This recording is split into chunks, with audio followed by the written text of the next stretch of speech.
All right, Hafa Day, and welcome back to Fiesta Friday. Once again, we are here at the University of Guam Fieldhouse in Manila. Now, joining me now is someone who is very, very familiar to all things perpetuating the Chamorro culture, Senor Frank Rabon. Senor, Hafa Day. Buenas. Buenas para todos, Samson. Okay, now you wear a variety of hats for Pa'a Taotao Tano, of course, the organization that organizes, and with the Dinana Minagof festival and everything, you're doing a lot here. So exactly what are your responsibilities heading into the weekend?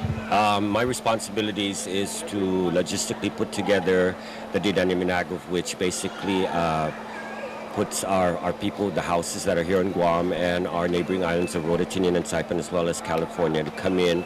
And it's a friendly competition of Chamorro songs, dance, chant, and weaving. And in doing so, it helps us to perpetuate, promote, preserve, and educate people, guests, visitors about the true essence of the indigenous people of the Mariana Islands. Now, of course, on paper, the Dinana Minago Festival, it says the competition and festival, but truly it is a celebration of island virtues and language and of dance and of spirit and everything. So what can not only participants expect to do when they interact with with their fellow performers, but what can attendees expect to see and expect to experience? Well, the attendees, the audience will be seeing the true essence of the Chamorro people, the true culture of the Chamorro people, the people of the Marianas, that has gone as far back as 4,000 years, which encompasses the ancient or the pre-contact period, the colonial period, and modern Guam, which with the influences that have occurred through all the many years that we've been involved. So that's what the audience will be expecting. The participants or the competing groups will be presenting in those segments, the ancient Spanish and modern Guam, to depict the history of how our culture has evolved through 4,000 years of culture evolution. Okay. And what types of categories and what types of specific dance and expressions of Chamorro culture will be exhibited this weekend? That's, as I previously mentioned, they would be exhibiting the ancient portion, which deals with the pre-contact period, the period where there was no Western influence, and then we have the 300 years of colonial period, the period where the Spaniards came in, brought religion and brought Catholicism. That period will be presented, and then we have modern Guam, which began the American era and the Western influence or the American influence that has come into our island and our culture. Okay.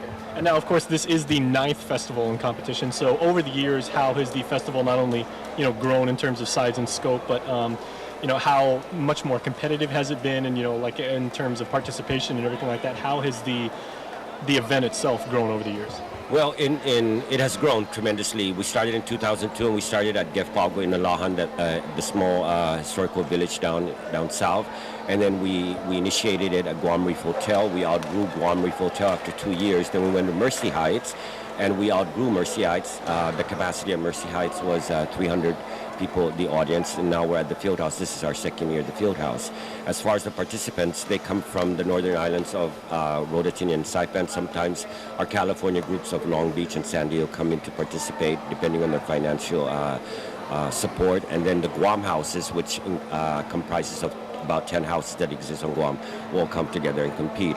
And basically, the essence of this movement is to create an awareness of what belongs to the Mariana Islands and what belongs to the indigenous people. And I like to mention this on behalf of the tourism industry, because this is one aspect that they really need to pay close attention, because so far we've been sold as a Polynesian island, with the Polynesian shows that are all operating in the Hotel Row.